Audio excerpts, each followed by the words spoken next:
O título da nossa mensagem hoje é A Religião Condena, mas Jesus Salva. Apesar da religião falar algumas vezes de Jesus, mas a religião ela mais condena do que ela estende a mão. Agora Jesus sempre salva. Em João capítulo 3, versículo 17. Porque Deus enviou o seu Filho ao mundo. Olha aí, por que Jesus veio ao mundo? Não para que condenasse o mundo, mas para quê? Para que o mundo fosse salvo por ele. Jesus não veio para condenar ninguém. Por isso aqueles que creem em Jesus, aqueles que confessam Jesus, o apóstolo Paulo diz em Romanos capítulo 8, versículo 1, nenhuma condenação há para quem está em Cristo Jesus. Amém? Estar em Cristo Jesus não é estar numa religião, não é estar numa igreja, numa denominação, numa instituição religiosa. Estar em Jesus é crer no Evangelho, é crer na obra que foi feita na cruz. Amém? E para essas pessoas que creem em Jesus, para essas pessoas que confessam Jesus, então não há condenação, porque Jesus não veio para condenar. Pelo contrário, Jesus veio para salvar. E quem condena é a religião. A religião está sempre o quê? Apontando o dedo. Os religiosos estão sempre acusando. Os religiosos estão sempre colocando defeito. Os religiosos estão sempre colocando medo. Estão sempre falando que a pessoa vai para o inferno. Sendo que aqui diz que Jesus não veio para condenar. Jesus veio para salvar. Os discípulos, alguns discípulos, só porque se eu não me engano foram samaritanos, não deixaram eles passar pela terra deles. Aí os discípulos falaram para Jesus assim: mestre, quer que a gente manda descer um fogo do céu como fez Elias? Que Elias fez isso, né? Elias orou e o fogo desceu, mas foi outra época, era em outra aliança. E aí eles falaram para Jesus, com raiva, quer que a gente manda também descer fogo como Elias fez? Para matar. Aí Jesus deu uma bronca neles, falou assim: vocês não sabem de que espírito sois? Aí Jesus disse: eu não vim para destruir as almas, eu vim para salvar. Quantos hoje dizem que são evangélicos, mas estão imitando mais Elias, mais Moisés, mais Abraão, que foram grandes homens de Deus, mas numa outra época. Hoje o nosso compromisso é com Cristo. Nós não temos que imitar Elias, nós não temos que imitar o João Batista. Eu quero pregar igual o João Batista. Não, eu tenho que pregar igual Jesus. Alguns até usam uma desculpa, eu vejo que é uma desculpa, quando a pessoa é muito dura. E aí ele fala assim: eu sou duro assim mesmo, porque eu prego, meu ministério é igual de João Batista. Mas o nosso ministério não tem que ser igual de João Batista, tem que ser igual de Cristo. Jesus disse: aprendei de mim, que sou manso e humilde de coração. Aqui no Evangelho ainda de João, no capítulo 8 agora, versículo 1 em diante. Porém, Jesus foi para o Monte das Oliveiras, e pela manhã cedo voltou para o templo. E todo o povo vinha ter com ele, e assentando-se, os ensinava. Veja que Jesus, irmãos, ele ia para o templo para quê? Para ensinar. E quando Jesus ia no templo, ele debatia com os religiosos que estavam ali dentro, que achavam senhores da religião. Jesus, ele ia no templo, mas você pode ver que a maioria dos casos de cura e de pregação foi fora do templo. Apesar de alguns textos mostrar que Jesus fazia também dentro do templo, mas o ministério de Jesus, creio eu, que 90% foi fora, 10% foi só dentro do templo, como nesse exemplo. E todas as vezes que Jesus estava dentro do templo, você nunca viu em nenhum caso Jesus falar para as pessoas, olha, vocês têm que ficar firme no templo, viu? Vocês têm que frequentar esse templo. Jesus nunca incentivou alguém a frequentar templo. Até porque o próprio Jesus sabia que o templo seria destruído. Uma certa ocasião, os discípulos dentro do templo, ali maravilhado com a estrutura daquela época, falou, mestre, isso está lá em Mateus 24, olha que estrutura, olha. Aí Jesus falou assim, está vendo tudo isso? Não ficará pedra sobre pedra. Jesus estava profetizando porque no ano 70 aquele templo foi destruído pelo imperador romano. Jerusalém foi sitiada, foi cercada e foi destruída. Então, e nunca mais aquele templo se levantou. Você vê que hoje tem lá a mesquita, né? Mesquita islâmica e outras, aquela cúpula dourada. Então, veja que Jesus nunca incentivou, vocês têm que ficar firme no templo. Pelo contrário, ele ia dentro do templo para ensinar para eles viver o evangelho aonde? Lá fora. No versículo 3. E os escribas e fariseus trouxeram-lhe uma mulher apanhada em quê? Em adultério. E pondo-a no meio, colocando a mulher no meio, disseram-lhe, mestre, esta mulher foi apanhada no próprio ato, adulterando.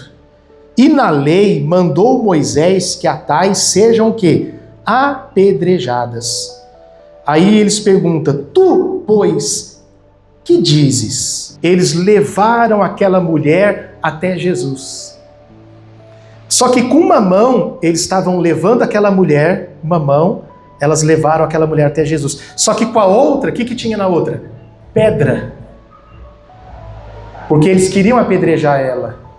Assim é a religião, assim são os religiosos. Eles até levam, eles tentam levar as pessoas até Jesus, mas na mão sempre tem uma pedra. Para quê? Para acusar, para condenar.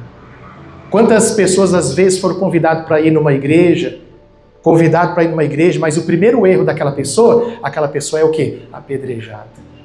Ao invés de ajudar, de estender a mão para levantar. E o interessante é que eles levaram ela até Jesus com uma pedra na mão, e isso aconteceu tudo dentro de onde? De um templo. Então você vê que essas coisas eles faziam dentro do templo, como acontece nos dias de hoje, dentro do templo, dos templos. Se bem que, irmãos, eu estou falando templo só para que você entenda, mas no Novo Testamento não existe mais templo.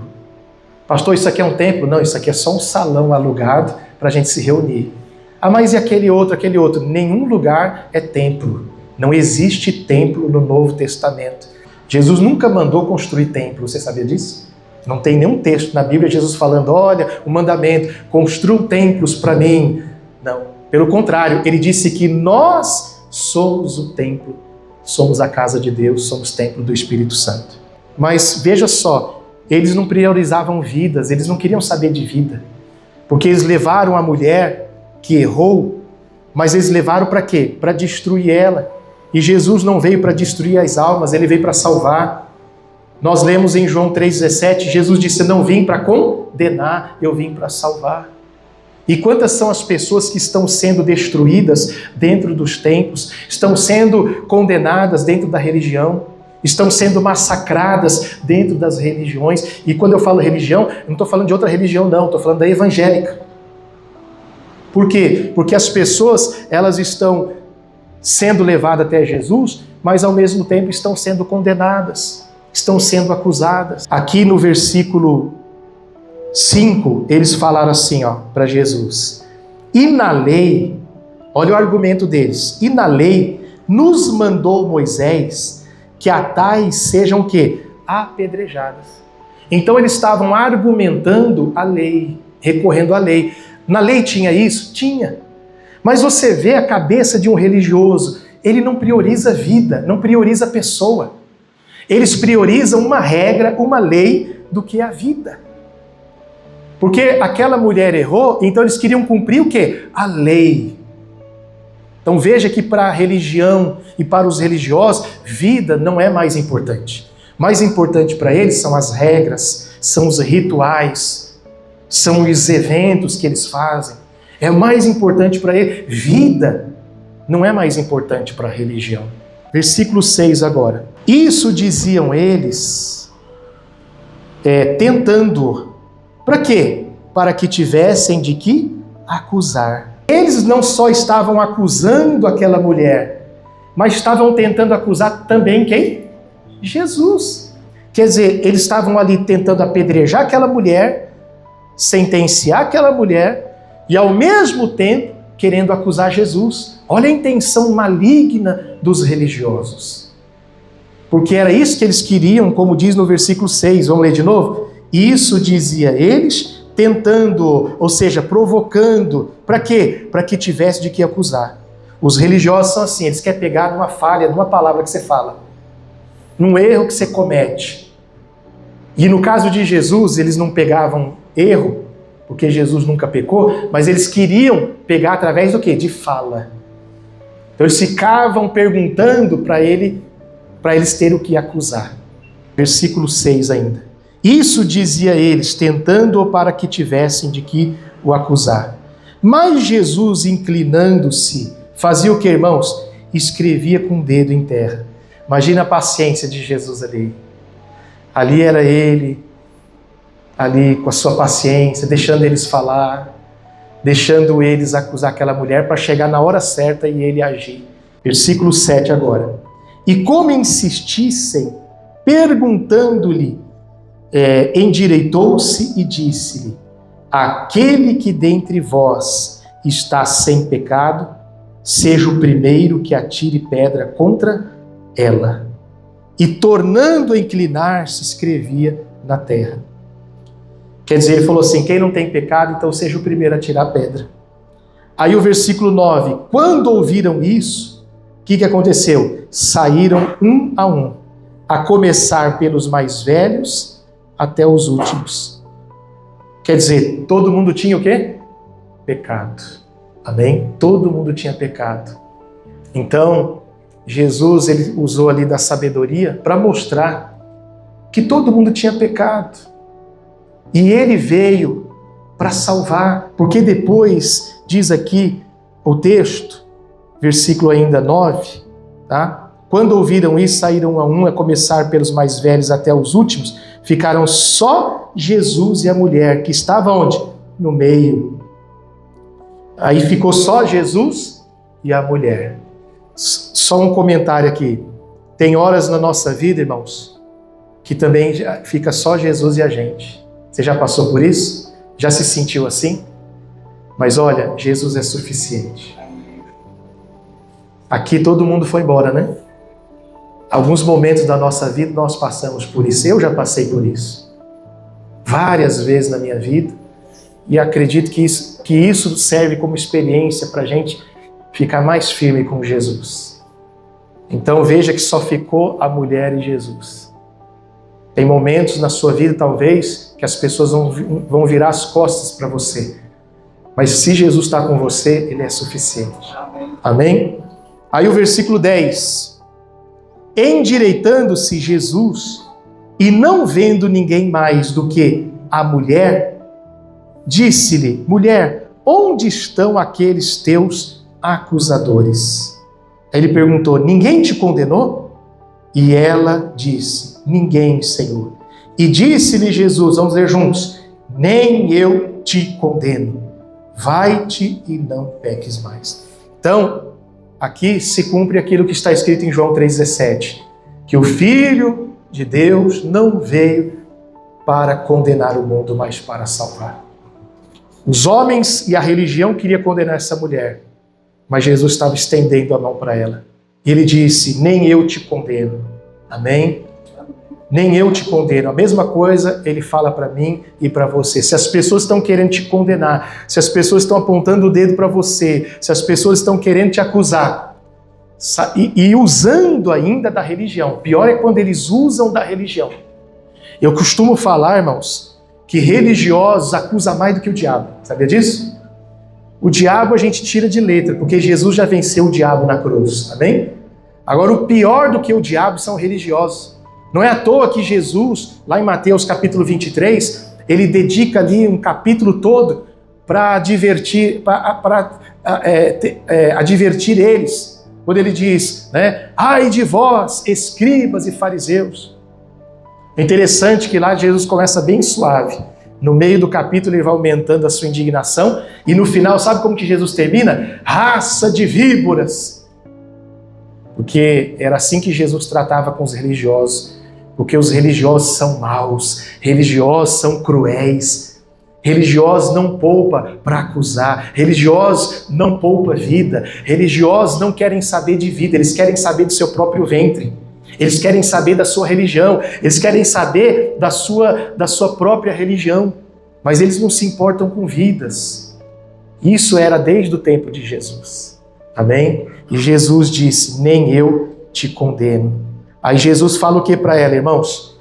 Vai-te e não peques mais. Eu pergunto, Jesus fala para ela nunca mais pecar?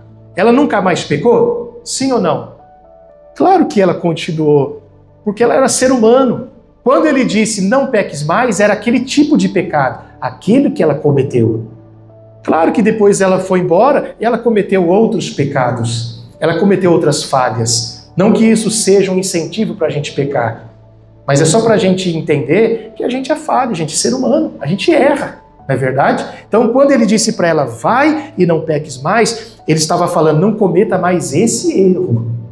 É como ele falou para aquele homem, que lá do Evangelho de João, capítulo 5, quando o paralítico no tanque de Betesda, lembra? Depois que ele foi curado, Jesus o encontrou no templo. E aí Jesus disse para ele, não peques mais, para que não te suceda alguma coisa pior. Então Jesus estava falando para ele, olha, não cometa mais esse erro para não acontecer coisa pior na tua vida, porque o pecado não é mais para condenação, porque o pecado que diz respeito à condenação já foi resolvido na cruz. Ninguém vai para o inferno por causa de pecado, as pessoas vão para o inferno porque não aceitaram Cristo, porque o pecado já foi resolvido, Jesus já carregou os nossos pecados, isso está na Bíblia. Hebreus fala sobre isso, que ele destruiu o pecado, ele aniquilou o pecado. Por isso que em Romanos, vamos terminar aqui em Romanos capítulo 8, versículo 1. Portanto, agora, nenhuma condenação há para os que estão em Cristo Jesus, que não andam segundo a carne, mas segundo o Espírito. Quando ele fala de Espírito aqui, ele não está falando só do nosso Espírito, mas ele está falando do Espírito da fé. E esse Espírito da fé está no Evangelho. Por isso ele diz, portanto, agora, quer dizer, a partir de agora em Cristo. Porque antes havia condenação, a condenação estava onde? Na lei tinha condenação. Tanto é que queriam apedrejar a mulher, na lei tinha condenação, mas em Cristo não há mais condenação. Gálatas capítulo 3 diz que Cristo nos resgatou da maldição, ou seja, de toda e qualquer condenação. Ninguém hoje, toda pessoa que crer em Cristo não está em condenação, não está em maldição. Por isso você não tem que ter medo de macumba, não tem que ter medo de inveja, você não tem que ter medo de maldição, você não tem que ter medo de praga, você não tem que ter medo de condenação, porque ninguém está mais debaixo de condenação. Cristo nos libertou, Cristo nos justificou, pela graça nós somos salvos. Amém? Então, portanto, agora nenhuma condenação há para os que estão em Cristo Jesus, que não andam segundo a carne, mas segundo o Espírito. Então não deixa que nada e ninguém venha usar palavras de condenação para você. Amém? Se é um pensamento negativo, repreenda. Agora, se é religioso, você não vai brigar com ninguém. Mas não acredita na palavra do religioso. É aquilo que eu falei anteriormente, o religioso ele é cruel. Religiosos são acusadores. Religiosos, eles acusam mais do que o diabo. Mas você agora está aprendendo sobre o Evangelho. Não há condenação na tua vida. Você foi perdoado, você foi salvo, quem crê nisso? Porque a justiça foi Ele que pagou, foi Ele que comprou. Não é o que eu fiz, não é o que eu faço, é o que Ele fez, já está feito. Quando eu oro hoje, muitas vezes antigamente eu me sentia, quando eu estava na religião, eu me sentia condenado, tudo eu achava que eu estava em pecado, tudo eu achava que eu estava desagradando a Deus. E vivia oprimido, é assim que os religiosos vivem. Pode ver, o religioso está dentro de uma religião, de uma igreja evangélica, está vivendo uma vida religiosa cumprindo todos os rituais, cumprindo tudo que a religião manda fazer, mas pode ver, eles são oprimidos, eles não têm paz. Por quê? Porque eles não vivem isso que a gente vive, a justificação. Porque o religioso, ele acha que ele só vai ser salvo e justificado por aquilo que ele faz. E ele sabe que ele nunca consegue fazer tudo, por mais que ele se esforce.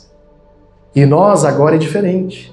Nós aprendemos que não é por aquilo que eu faço, não é o meu esforço por aquilo que eu faço, é por aquilo que já está feito. Então eu fico em paz, eu já estou salvo, eu estou perdoado, eu fui reconciliado e a gente vive em paz. Enquanto isso, os religiosos estão oprimidos, angustiados. Mas nós temos que continuar pregando o Evangelho e ensinando isso para eles. Amém? Quem recebe essa palavra no teu coração.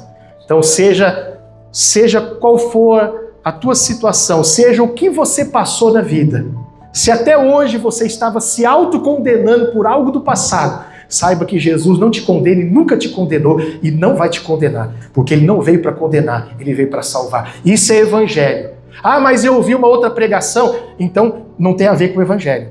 É óbvio que a religião vai pregar o contrário de Jesus. É óbvio que os religiosos vão falar que o que eu estou pregando é heresia, mas está na Bíblia, nós estamos vendo o Evangelho.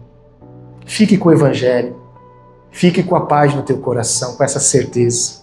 Amém? Que nenhuma condenação há mais. Diga graças a Deus.